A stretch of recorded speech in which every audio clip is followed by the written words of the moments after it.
트럼프는 왜 북한을 만나려고 서두르나? 미국의 북한 전문 매체 NK뉴스는 11일 미국 고위 소식통을 인용해 미국이 뉴욕 주재 주 유엔 북한 대표부를 통해 친서를 전달하려 했으나 북측에서 수용하지 않았다라고 보도했습니다. 도널드 트럼프 미국 대통령은 대선 때부터 김정은 국무위원장을 다시 만나 북한과 대화를 재개하겠다고 공언해 왔기 때문에 충분히 가능성 있는 내용입니다. 아마 이번이 처음이 아니라 다양한 방식으로 여러 차례 시도했을 것으로 보입니다. 이걸 언론에 공개한 건 의도가 있을 것입니다. 트럼프 처지에서는 빨리 친서를 주고받아 북미 정상회담을 하고 싶은데 북한이 실무선에서 친서 수령을 거부하니 답답해 미칠 지경이었을 것입니다. 그래서 언론에 공개해 김정은 국무위원장에게 자기가 친서를 보냈다는 사실을 전하고자 한 듯합니다. 제발 실무자들에게 친서를 받으라고 지시를 내려달라는 신호인 것이지요. 트럼프의 간절하고도 비굴한 모습이 전해집니다. 그런데 이걸 공개한 시점도 주목할 필요가 있습니다. 트럼프 처지에서 뭔가 서둘러야 하는 상황이었나 봅니다. 북한의 핵 위협이 심각하다. 지난 5월 11일 미국 국방정보국 DIA가 하원 군사위원회에 보고서 2025 세계 위협평가를 제출했습니다. 보고서는 북한을 두고 수십 년 만에 가장 강력한 전략적 위치에 있으며 동북아시아에서 미군과 미국의 동맹국을 위험에 빠뜨릴 수 있는 군사수단을 보유하고 있으며 미국 본토를 위협하는 능력을 지속적으로 향상하고 있다라고 평가했습니다. 북한군에 관해서는 적에게 심각한 피해를 주면서 북한 영토를 장기간 방어할 수 있는 능력을 거의 확실하게 갖추고 있다. 북한은 100만 명 이상의 현역 군인과 700만 명 이상의 예비군 및 준군사 인력을 보유한 세계에서 가장 군사화된 국가라고 주목했습니다. 또 특수작전부대는 고도로 훈련되고 장비를 잘 갖추고 있으며 한국에 침투할 수 있는 능력을 갖추고 있다. 러시아의 특수작전 부대를 파병해 얻은 교훈을 향후 전투훈련에 활용할 수 있을 것이다 라고 지적했습니다. 전략군에 관해서는 미국 본토와 인도태평양 지역의 미군, 동맹국 및 동반자 국가를 위협할 수 있는 탄도미사일, 순항미사일을 운용하는 북한의 핵무장 미사일 부대라고 평가했으며 2024년 북한은 가장 큰 고체 연료 대륙간 탄도미사일 ICBM 한 개를 성공적으로 발사했고 단거리 탄도미사일 18발을 동시에 발사하는 사상 최대 규모의 발사 훈련을 했다. 이러한 노력은 미국에 대한 억제력을 강화한다는 북한의 국방 현대화 목표를 향한 지속적인 전진을 보여준다. 이 목표를 위해 북한은 영내 및 미국 본토의 목표물을 타격할 수 있는 새로운 탄도미사일 체계를 개발했다라고 지적했습니다. 또 북한의 탄도미사일과 잠수함 발사 탄도미사일은 유사시 미국 및 동반자 국가의 위성을 공격하는 무기로 사용될 수 있다라고 평가했습니다. 북한의 군사력을 상당히 위협적으로 평가한 것입니다. 또한 북한 군사력이 빠르게 성장하는 것도 경계하고 있습니다. 즉, 시간이 갈수록 북한의 위협이 더 커지기 때문에 서둘러 뭐라도 해야 하는 상황인 것입니다. 최근 진행한 북한의 군사훈련 양상을 봐도 미국에 상당한 위협이 됩니다. 5월 8일 북한이 실시한 단거리 탄도미사일 화성포 11 가형과 600mm 초대형 방사포 발사 훈련은 핵무기 종합관리체계 핵방아쇠 운용 절차를 숙달하는 훈련이었습니다. 즉, 북한은 핵탄두를 탑재한 미사일과 방사포를 섞어 쏘는 훈련을 통해 실전에서 효과적으로 핵공격을 할 준비를 하는 것입니다. 이 자리에서 김정은 국무위원장은 전쟁 억제 전략과 전쟁 수행 전략의 모든 면에서 핵무력의 중추적 역할을 부단히 제고해야 한다라고 하면서 핵무력의 경상적인 전투준비 태세를 부단히 완비하는 것이 매우 중요하다고 강조했다고 합니다.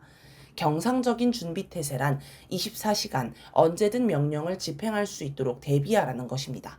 북한은 전쟁이 나면 곧바로 핵무기를 사용할 준비를 한 것입니다. 5월 13일 진행한 병종별 전술 종합훈련 사진에는 우크라이나 전쟁에서 많이 쓰인 무인기와 대전차 로켓을 활용한 훈련이 담겨 눈길을 끌었습니다. 이 훈련은 교관 양성 과정의 일환이었는데 우크라이나 전쟁에 파병 갔다가 돌아온 병사들의 경험이 반영된 것으로 추정됩니다.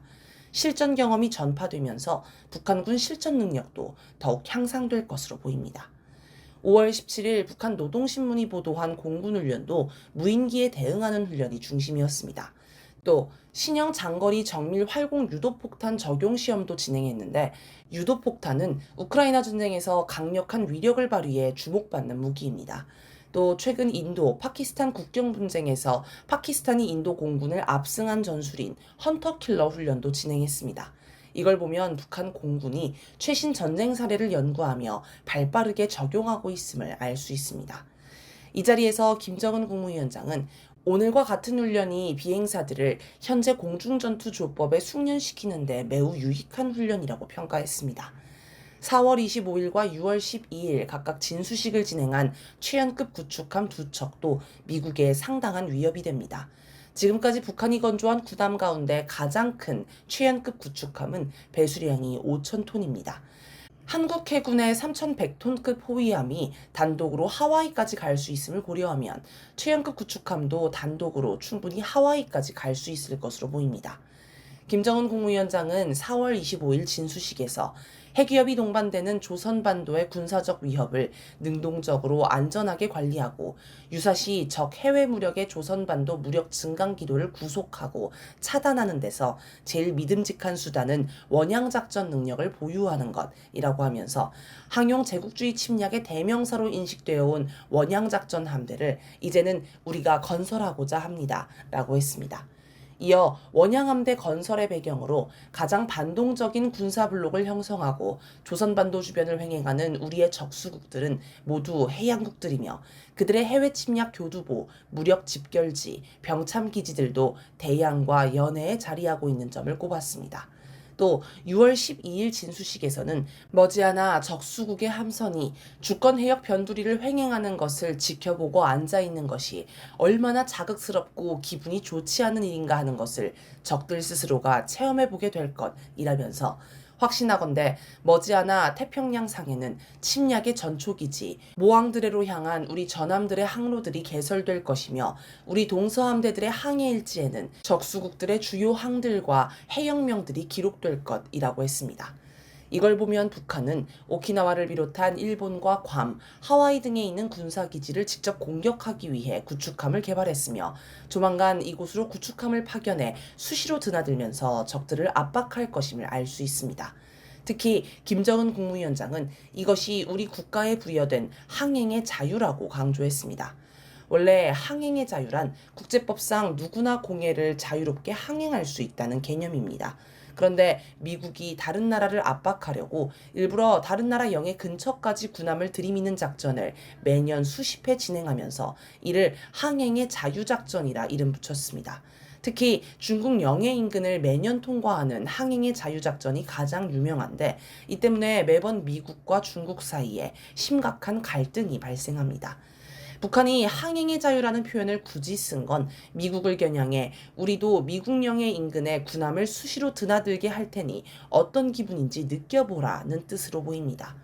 북한은 매년 최연급 혹은 그 이상급의 구축함을 2척씩 건조할 예정이며 이후 구축함보다 더 큰 순양함과 핵동력 잠수함까지 건조할 예정이라고 밝혔습니다.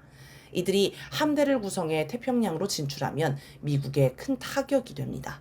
미국은 북한과 중국을 포위하는 개념으로 아시아 태평양 지역에 제1도련선, 제2도련선을 설정했습니다. 그런데 6월 7일 중국 최초의 항공모함인 랴오닝함이 포함된 함대가 제2도련선을 돌파하는 사건이 발생해 미국과 일본이 발칵 뒤집혔습니다.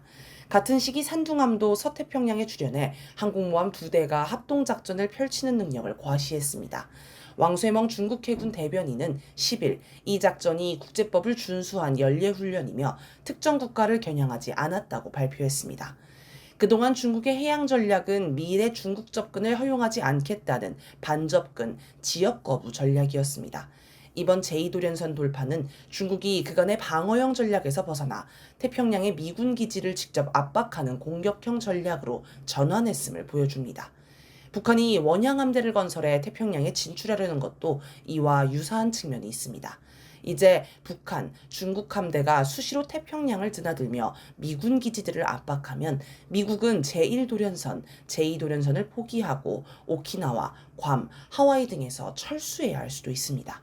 이런 일이 벌어지기 전에 트럼프는 북한과 서둘러 접촉하려는 것으로 보입니다. 우크라이나 전쟁 상황이 심각하다. 5월 20일 블라디미르 푸틴 러시아 대통령이 헬리콥터를 타고 크루스쿠즈를 방문했을 때 우크라이나 드론대가 달려들었습니다.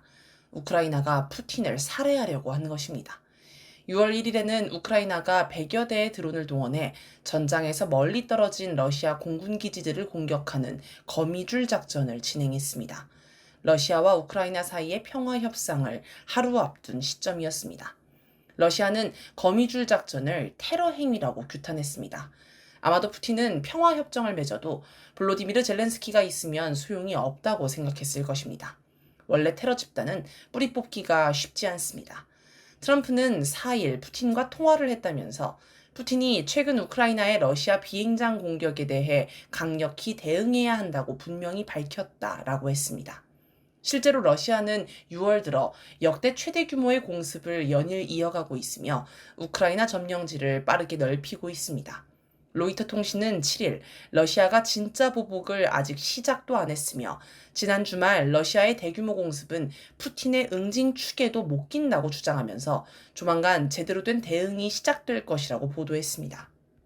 러시아의 구상은 아예 우크라이나 수도 키이우를 점령하고 젤렌스키를 제거해 전쟁을 멈출 정부, 평화 정부를 세우려는 것으로 보입니다. 미국과 서방은 이를 칠러 정부라 부를 것입니다. 사실 러시아는 전쟁 초기에도 이런 시도를 했습니다. 2022년 2월 24일 전쟁이 발발하자마자 러시아 공수부대가 키이우 공항 점령을 시도했습니다.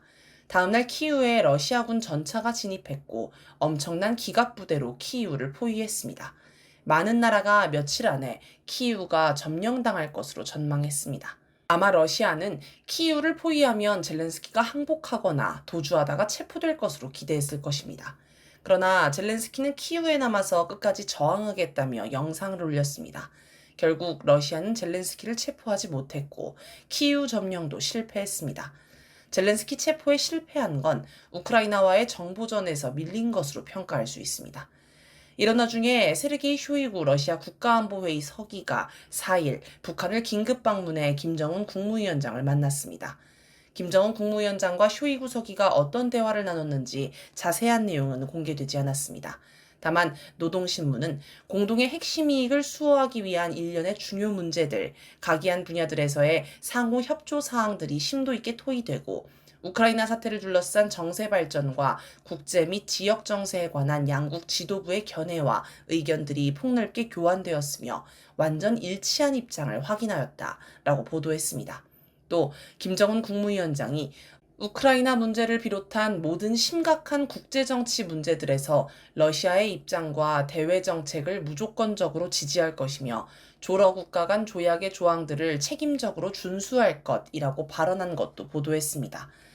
러시아를 무조건 지지한다는 게 무척 인상적인데 혹시 우크라이나 전쟁과 관련해 어떤 합의가 있었을지도 모릅니다.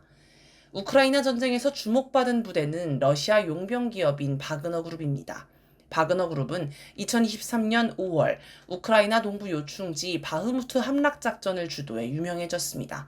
또 우크라이나가 쿠르스크를 침략해 교착 상태에 빠졌을 때 북한군이 투입되자 전황이 바뀌면서 러시아가 승리해 전 세계가 북한군을 주목한 적도 있습니다.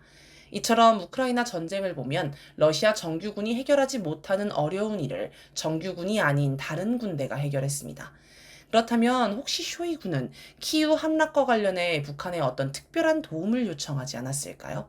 우크라이나 특수작전군이 분석한 북한군의 특징은 북한군 5명이 러시아군 10명의 전투력과 맞먹을 정도로 높은 전투력을 보유, 강인한 체력 보유, 20세여간의 젊은 청년층, 공포심이 없음, 개개인의 사상교육이 비교적 잘됨 등이었습니다.